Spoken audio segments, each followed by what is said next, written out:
Paranormal sur le vif. Dans une maison hantée en Angleterre.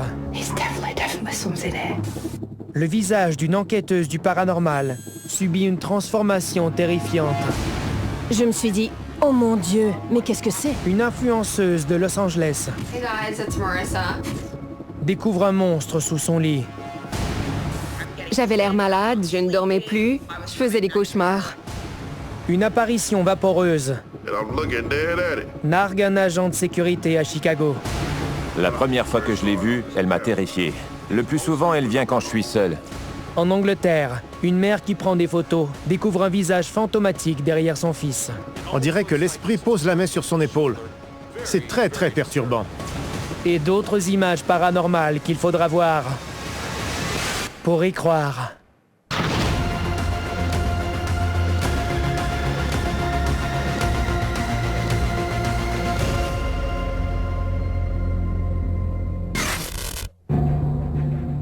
Dans une petite ville du nord de l'Angleterre, se trouve une maison d'apparence tout à fait ordinaire, mais avec un sinistre passé. La légende raconte qu'au 30 East Drive, à Pontefract, un moine a été pendu pour le meurtre d'une jeune fille. Depuis lors, les résidents de la maison racontent qu'ils vivent avec un esprit frappeur violent. Et disent aussi qu'ils ont entendu des bruits étranges, qu'ils ont découvert des flaques d'eau apparues mystérieusement, et qu'ils ont même vu une silhouette sombre encapuchonnée. Certains pensent qu'il s'agirait du fantôme du moine noir. Récemment, une femme de Manchester s'est lancée à sa recherche.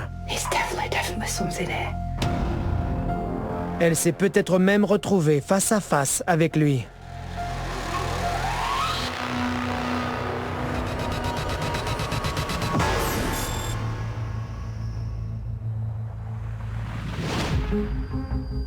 Novembre 2021, à Pontefract, en Angleterre.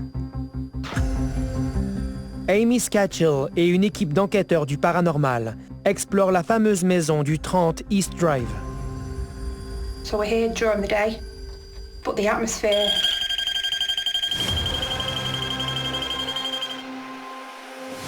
is unbelievable. Je m'appelle Amy et voici mes vidéos. C'est une maison hantée très réputée pour son activité paranormale. What a place this is. On raconte des tas d'histoires incroyables sur cette maison. On voulait voir ça de nos propres yeux. On voulait savoir si elle était hantée, comme les gens le prétendent. J'y suis allée. J'y suis restée pendant 5 jours. C'est sans doute l'un des endroits les plus terrifiants que j'ai visités. Parmi les phénomènes qui se sont passés au 30 East Drive, on compte des meubles renversés, des photos lacérées, des objets en lévitation, et on a aussi des enfants qui racontent qu'ils ont senti quelqu'un respirer derrière eux quand ils vivaient dans la maison.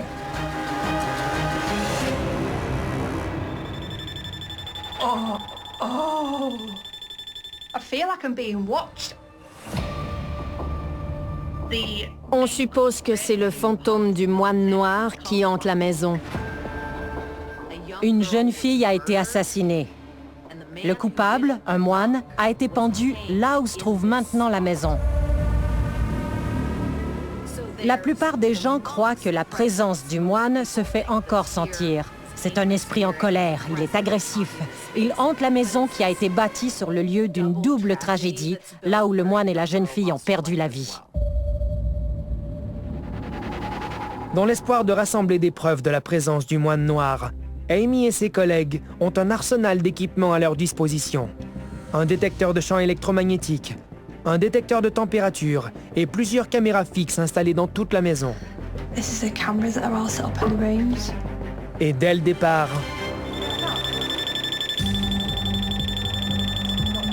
une présence se fait sentir.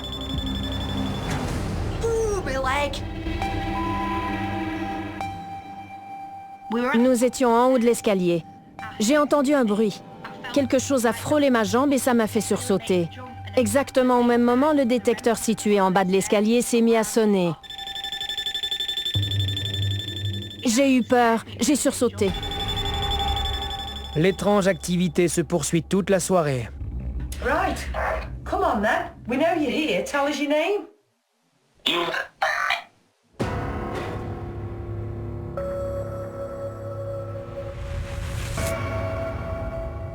La soirée avait déjà été terrifiante. Mais ce n'est qu'après l'enquête, pendant qu'elle regardait les vidéos d'elle-même en train de pratiquer une technique de catoptromancie, qu'Amy fait une découverte qui la laisse sans voix.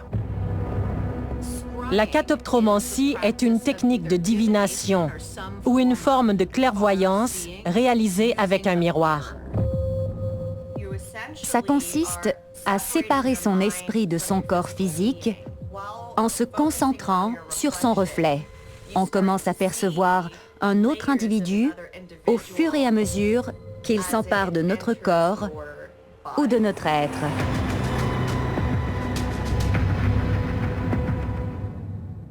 Il suffit de regarder directement dans le miroir et de se concentrer sur notre reflet. Regardez attentivement. Amy commence le processus.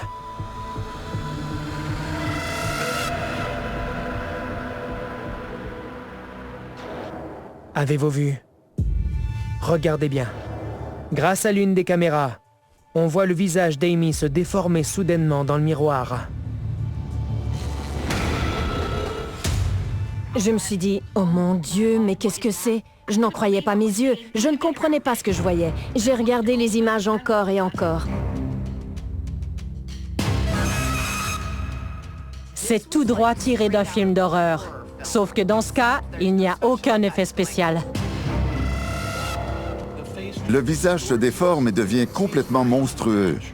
La bouche s'étire et devient très grande. Sa bouche forme une ouverture béante. Ce n'est pas naturel, et ça dure à peine une fraction de seconde. On voit bien sa réaction. Elle ouvre la bouche, elle est sous le choc. La personne à ses côtés se demande ce qui se passe. Nous aussi, on se pose la question. Qu'est-ce qui vient de se passer? Est-ce qu'une entité l'a possédée et a manipulé son apparence?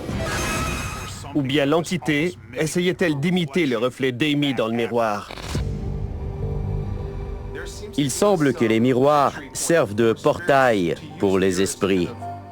Ils leur permettent de se montrer ou d'apparaître. Je ne suis jamais vraiment surpris quand je vois ce genre d'image. Si c'est en effet un esprit, celui du moine noir ou de quelqu'un d'autre qui s'est présenté à travers Amy, cette dernière ignore d'où il provient et ce qu'il voulait exactement. Je ne sais toujours pas ce qui a provoqué ce phénomène.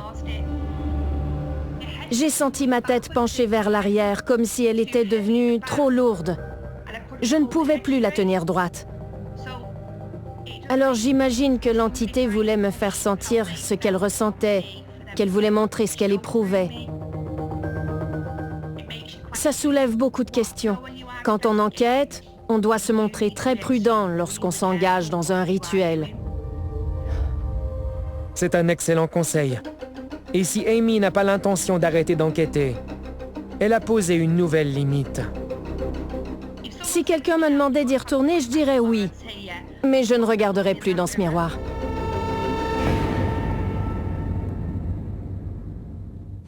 À venir, une entité revient se montrer devant un agent de sécurité à Chicago. Oh no, no, Aussi loin que je me souviens, je voyais des défunts. Ça m'a comme fait un choc. Il y a quelqu'un dans ma chambre. Je savais pas que la maison était à ce point-là hantée. Enfance paranormale, jeudi 19h30 à Canal T. Être témoin d'un phénomène paranormal est souvent une expérience renversante. La première fois. Mais quand ça se produit encore, et encore, et encore, eh bien, on finit par s'y habituer. Et même par s'y attacher. C'est ce qui est arrivé à Jay Brown, un gardien de sécurité qui se retrouve souvent face à face avec une entité fantomatique. And I'm looking dead at it. Qui semble ne plus pouvoir se passer de lui. And I'm like, oh no, no.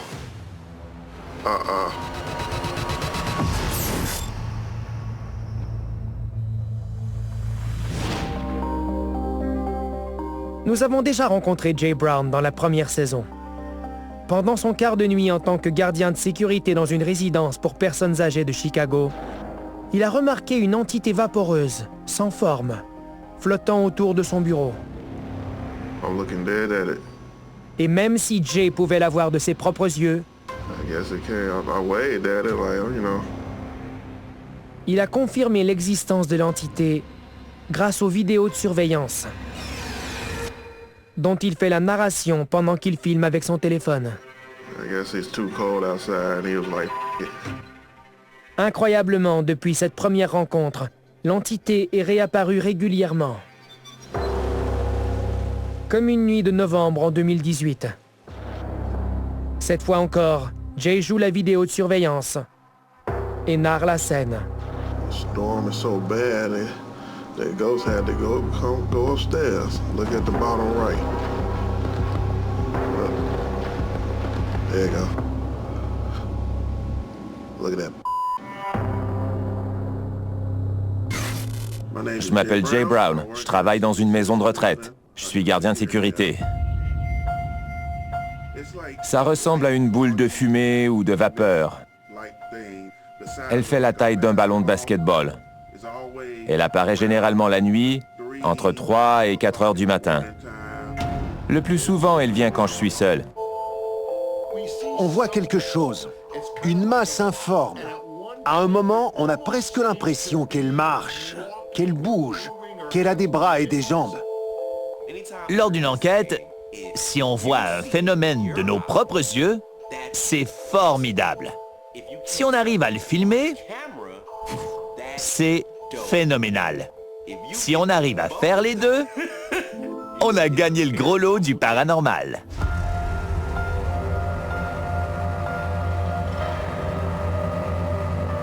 Bien souvent, on se rend compte qu'on a vécu une expérience paranormale après les faits, lorsque quelqu'un nous le fait remarquer ou qu'on repère un élément inhabituel.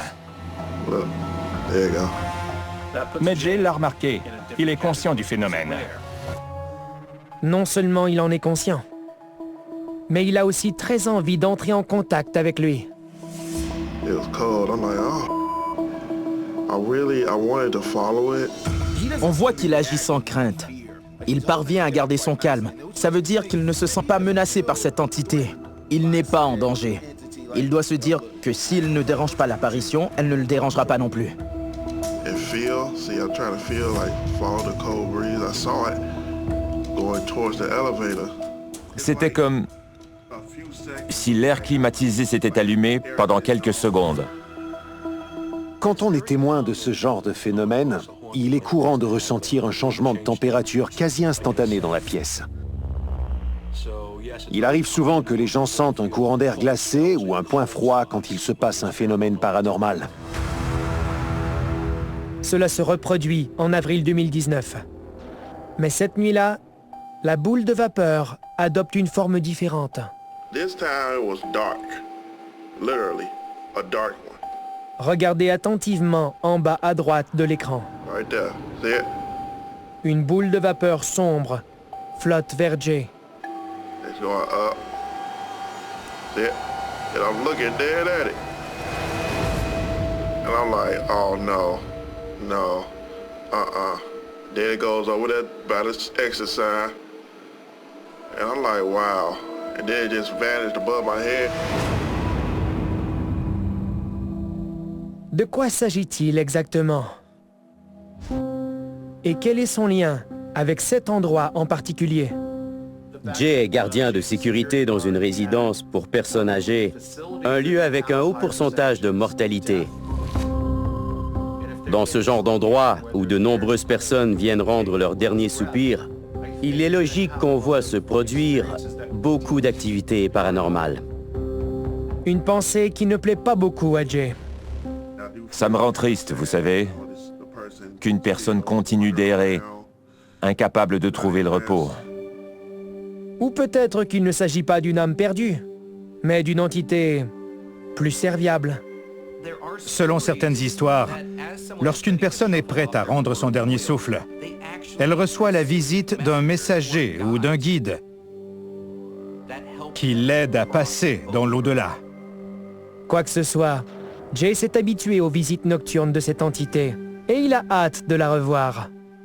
Eh bien, la première fois que je l'ai vue, elle m'a terrifié. Mais après plusieurs apparitions, je dois avouer qu'elle ne me fait plus vraiment peur. Jay nous montre l'importance d'apprendre à accepter l'existence du monde spirituel et de coexister avec lui. Je pense que c'est une leçon dont tout le monde peut bénéficier.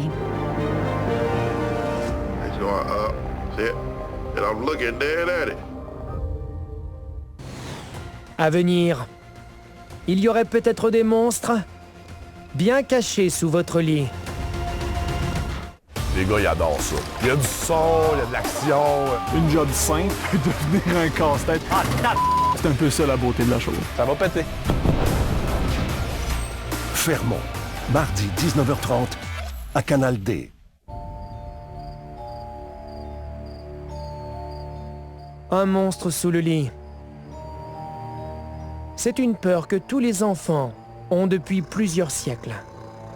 Mais saviez-vous que certains attribuent son origine à notre peur instinctive de la présence d'un prédateur prêt à bondir, et que notre survie en dépendrait?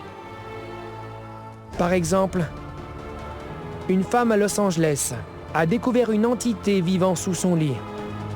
Elle n'a pas pris la menace au sérieux, et ça a failli lui coûter très cher.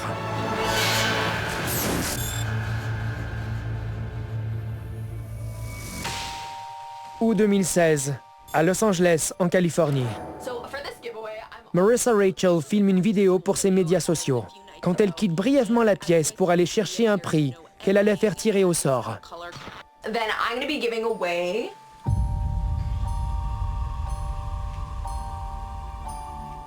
Je m'appelle Marissa Rachel et j'ai filmé cette vidéo. Je filmais la nuit. J'étais toute seule. Je suis allée chercher le prix du tirage au sort. J'avais éteint la lumière, je suis revenue, j'ai continué à filmer. Je n'ai rien remarqué d'anormal. Quand Marissa termine sa vidéo, elle l'envoie à sa sœur Shauna pour qu'elle l'édite. C'est là qu'elle remarque quelque chose d'étrange. Quelques jours plus tard, ma sœur m'a appelée et m'a demandé si j'avais regardé la vidéo. Je lui ai répondu que non. Regardez attentivement.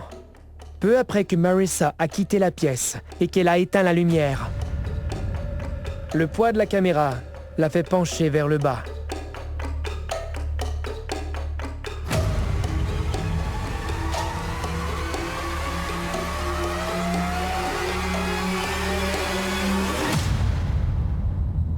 Avez-vous vu? Regardez encore. Alors que la caméra descend, on voit une petite main disparaître soudain sous le lit. Je n'en revenais pas. J'étais sous le choc. Je me demandais ce que c'était. On dirait une petite main terrifiante sous le lit. Elle n'a été filmée que par pur hasard, ce qui me pousse à me demander s'il s'est déjà produit d'autres phénomènes sans que Marissa s'en rende compte. Pour moi, ça ne ressemble pas à une main humaine ni à une main de fantôme. On dirait la main d'une poupée, ou d'un jouet, ou d'une marionnette, ce qui est encore plus terrifiant quand on y pense. Quoi de plus terrible qu'une marionnette hantée se cachant sous votre lit? C'est presque comme si la chose cachée sous le lit sans qu'elle ait filmé. Elle se sent observée, alors elle se cache. Elle ne veut pas se montrer. Marissa publie la vidéo sur sa chaîne dans l'espoir d'obtenir des réponses. J'ai reçu un tas de réponses.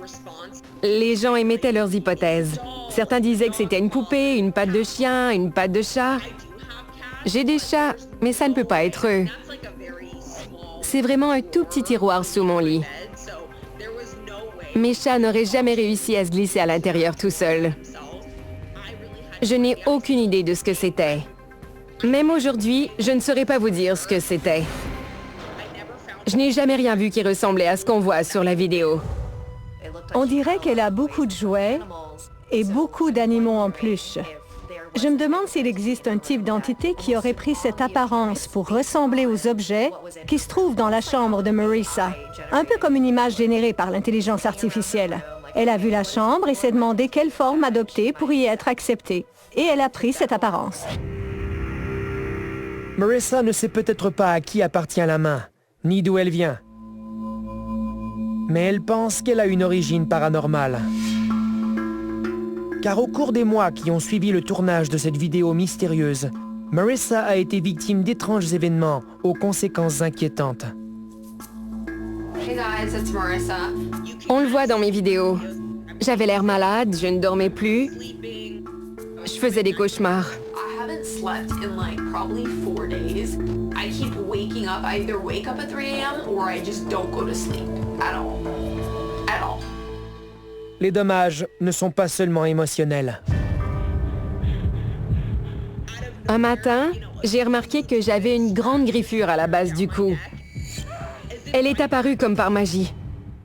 Je me réveillais avec des marques.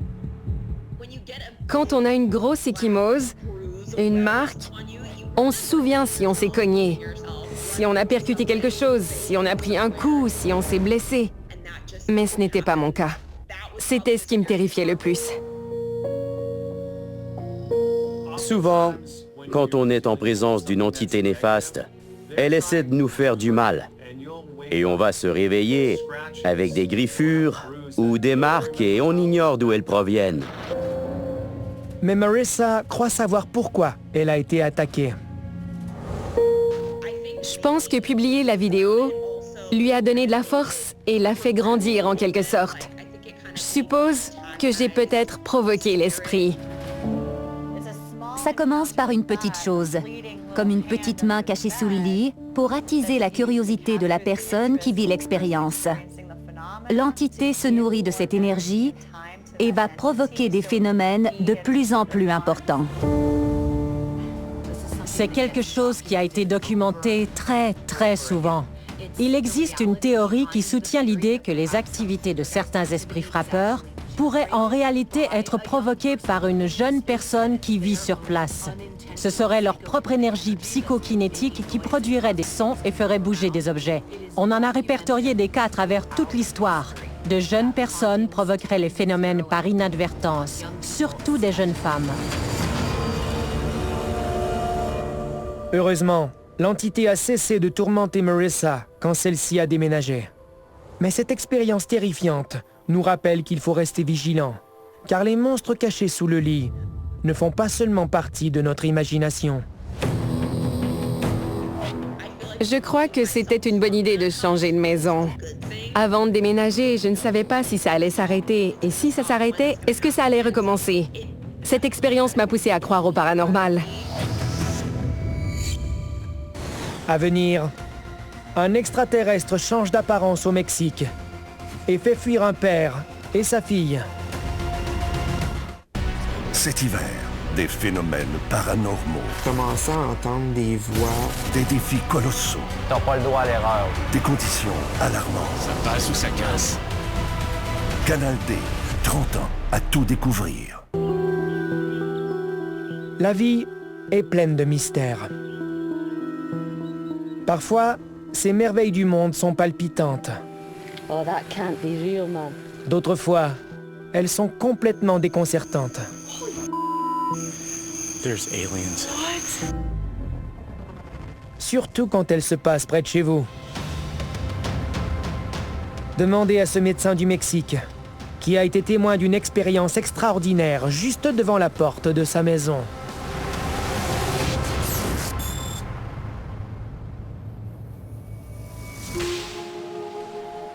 Décembre 2018, à Nesa, au Mexique. Le docteur Jaime Lule et sa fille Corina sont dans la rue devant leur maison. Ils viennent de voir quelque chose de perturbant. Une fois à l'abri à l'intérieur, le docteur Loulet visionne les images de la caméra de surveillance. Il cherche à comprendre ce qu'il a vu exactement. Regardez attentivement.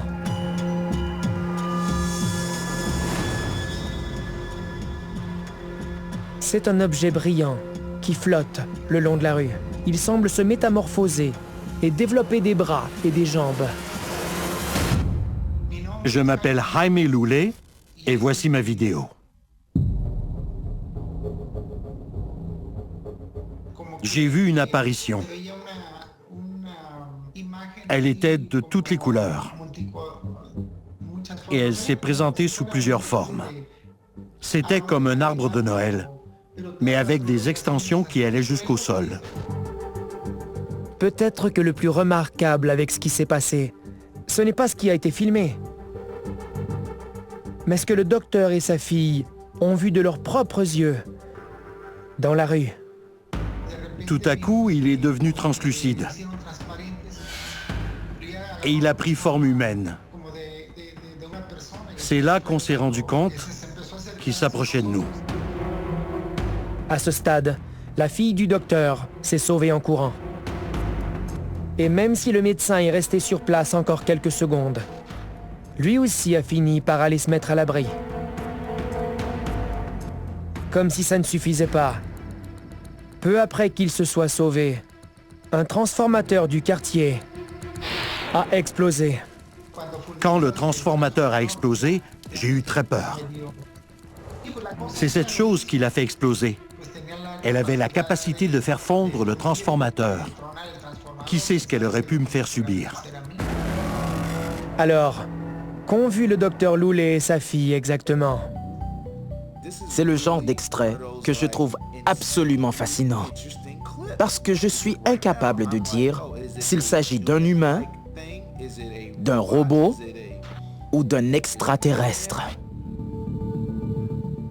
La première fois, j'ai cru que c'était un ensemble de ballons en millard. Peut-être qu'il se vidait de l'hélium qu'il contenait. Puis, on voit l'objet avancer dans la rue. Il se déplace de manière très étrange. On dirait qu'il serpente, presque comme s'il dansait. Des ballons ne se comporteraient pas de cette manière. Les ballons ne deviendraient pas translucides et ne prendraient pas une forme humaine pour s'approcher des témoins. Les métamorphes appartiennent à plusieurs catégories paranormales. Ils peuvent être des fantômes, des skinwalkers, des extraterrestres. Dans les cas qui ont été répertoriés et auxquels on accorde le plus de crédit, l'entité semble toujours très puissante, souvent intelligente, parfois d'un autre monde. Le point en commun de toutes ces histoires, c'est que les témoins sont toujours totalement terrifiés. Quel que soit cet objet étrange qui émet de la lumière, ce n'est pas la première fois qu'il apparaît. Nous avons vu une vidéo provenant de l'autre côté de la planète, de la Turquie, où quelque chose de similaire flottait le long de la rue. Il avait la même taille et se déplaçait de la même manière que l'objet vu au Mexique. Il s'arrête, il repart, il a une ombre, exactement comme l'autre. Il s'avance avec détermination, tout comme l'autre. Il semble que nous ayons trouvé le frère de l'extraterrestre vagabond argenté observé en Turquie. En ce qui le concerne, le docteur Loulet croit qu'il pourrait venir d'un autre monde. L'univers est immense. Je suis convaincu qu'il existe d'autres formes de vie. Je refuse de croire que nous sommes seuls dans l'univers. Malgré tout, il n'a pas envie de recroiser son chemin. Et ce, pour une excellente raison. Peut-être qu'ils ne veulent pas qu'on mette la main sur leurs informations, ou qu'on sache ce qu'ils sont et ce qu'ils représentent. Il serait plus facile pour eux de se débarrasser des témoins plutôt que de révéler leur présence.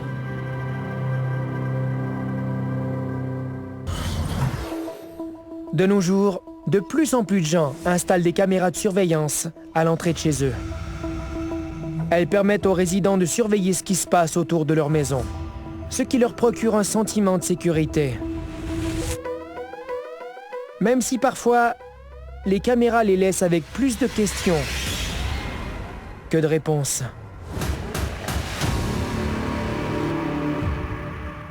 Écoutez le témoignage de cet homme en Angleterre, qui était content de garder un œil sur le quartier, jusqu'à ce qu'il découvre que des êtres d'un autre monde gardaient l'œil sur nous.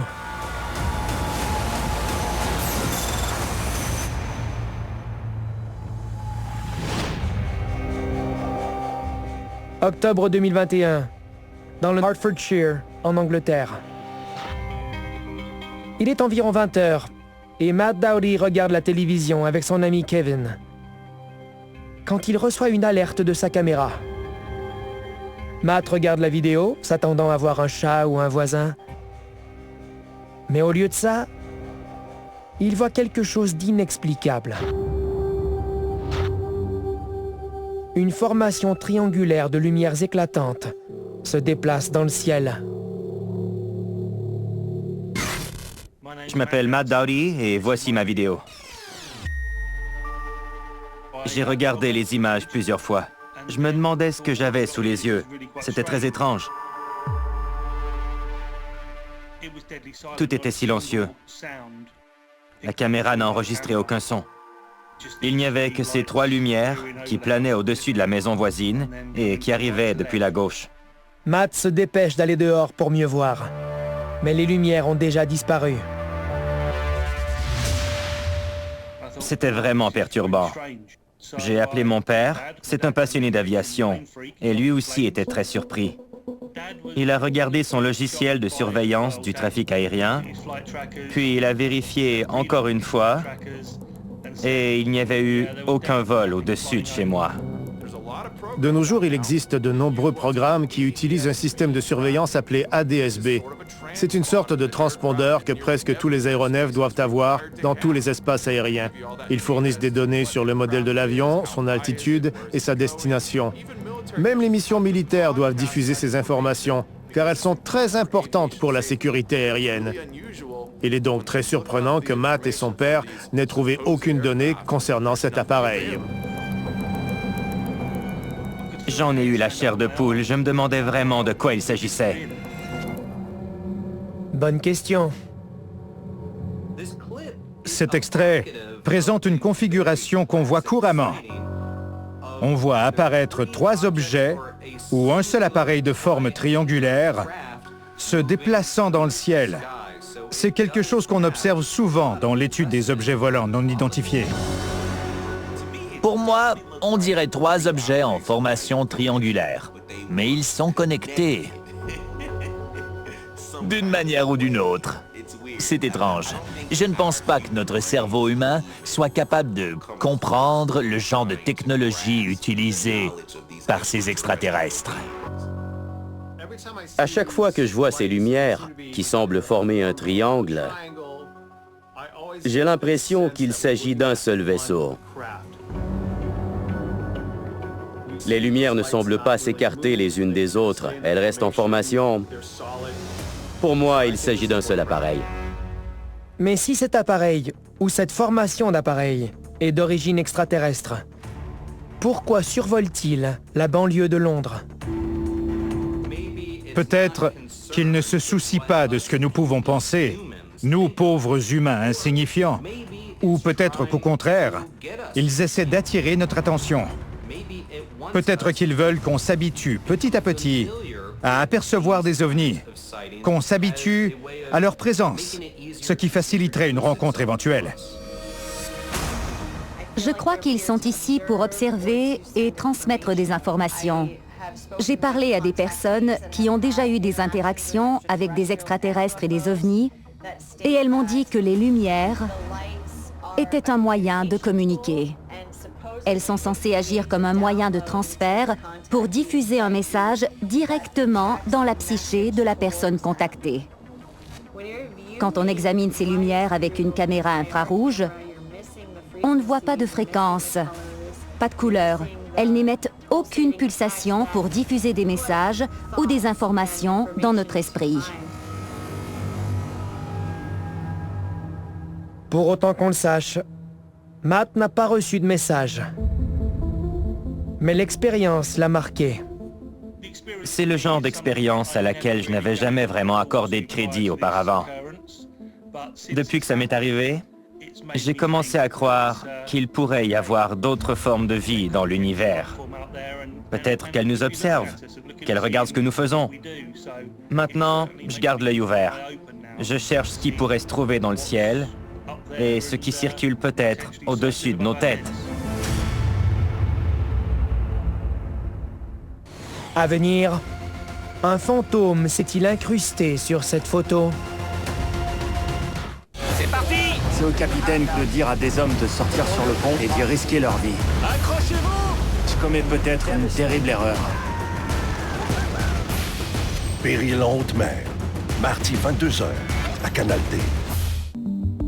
À partir de la fin du 19e siècle, les gens ont essayé de photographier des images des âmes des disparus grâce à la photographie spirit.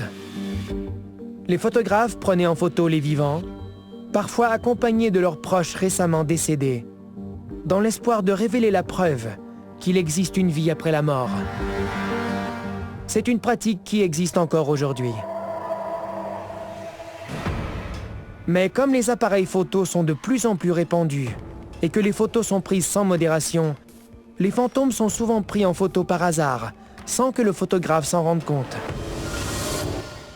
Demandez à cette femme en Angleterre, qui a pris une photo de sa famille et aurait par la même occasion tiré le portrait d'une âme perdue.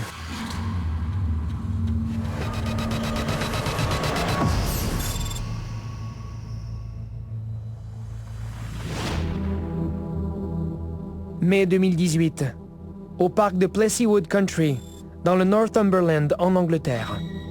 Une femme du nom de Sophie et qui souhaite garder l'anonymat profite d'une belle journée à l'extérieur avec sa famille. Avec son téléphone, elle prend des photos de ses deux enfants et de leur cousine qui jouent dans un arbre. Quand elle regarde les photos plus tard, elle remarque un détail qui donne froid dans le dos. Derrière son fils de 9 ans, il y a un autre enfant dans l'arbre. Un enfant qui n'était pas présent lorsque la photo a été prise.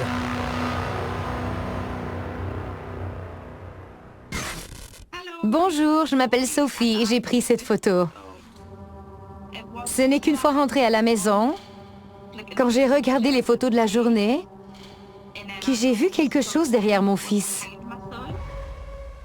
J'ai agrandi l'image et j'ai vu que cette mystérieuse apparition avait la main sur l'épaule de mon fils. C'est là que j'ai commencé à me sentir angoissée. Je me suis demandé ce que c'était. C'était effrayant. J'avais peur. C'est une photo très intrigante. Sans le moindre doute, on voit un autre enfant se tenir derrière le fils de Sophie. Le plus perturbant, c'est qu'il a le regard fixé sur lui. On voit qu'il a tendu la main pour la poser sur l'épaule du garçon. On voit une partie de son visage. Il se tient en arrière-plan. Il a l'air pâle et fatigué. Il a l'air un peu menaçant. C'est rare qu'un esprit apparaisse aussi clairement sur une photo. Hantée par la photo, Sophie décide de la publier sur les médias sociaux dans l'espoir d'obtenir une explication. Et bien entendu... J'ai reçu beaucoup de réponses de la part de médiums, de gens qui ont un don de clairvoyance. Et ils m'ont raconté l'histoire d'un jeune garçon qui serait mort dans ce parc. On m'a dit qu'il cherchait peut-être sa famille ou qu'on l'avait attiré et qu'il voulait jouer avec mon fils. Si on fait des recherches sur la possession par les esprits, un fait que reconnaissent de nombreux experts, c'est que les esprits aiment entrer en contact juste à l'arrière de la tête d'une personne. C'est un fait qui est documenté depuis des années. On trouve plusieurs cas dans de vieux ouvrages. Est-ce que c'est ce qui se passait à ce moment? Regardez son expression. Il est juste derrière la tête de l'enfant. J'ai peur qu'il y ait eu tentative de possession au moment où la photo a été prise. Peut-être que ses intentions sont plus innocentes. J'ai l'impression que Sophie a pris la photo du fantôme d'un jeune garçon qui voulait jouer avec les autres enfants. Quoi qu'il en soit, ce n'est pas la première photo du genre. À travers l'histoire, on a vu de nombreuses photos présentant des similarités avec celle-ci. Par exemple, la photo de l'escadron Goddard a été prise en 1919 et on peut voir le visage de quelqu'un qui ressemble à un type nommé Freddie Jackson, sauf qu'il était mort au moment où la photo a été prise. On est en droit de se demander pourquoi il existe autant de cas où des fantômes se sont incrustés sur des photos de groupe. Peut-être qu'il s'agit d'un égo-portrait spectral, que c'est leur manière de dire « Hé, ne m'oubliez pas, moi aussi j'étais là ». Quelle qu'en soit la raison, Sophie regarde la vie après la mort d'un nouvel œil. Je n'ai jamais cru aux fantômes. Je n'y croyais pas avant d'avoir pris cette photo. J'étais très sceptique. Mais depuis que j'ai pris ce cliché, je crois en leur existence. Parce qu'il n'y a pas d'autre explication. Il n'y avait aucun autre enfant derrière l'arbre. Dans mon cœur, quand je regarde la photo, je vois un jeune garçon. Que faire si vous êtes témoin de phénomènes paranormaux? Voici quelques conseils pour les filmer. D'abord, vérifiez vos images. Et vérifiez-les encore. Ensuite, fiez-vous à votre instinct. S'il vous dit que c'est surnaturel. Enfin, n'ayez pas peur de partir en courant. Et si vous avez la chance d'observer un phénomène étrange, efforcez-vous d'en capter des images, afin d'immortaliser le paranormal sur le vif.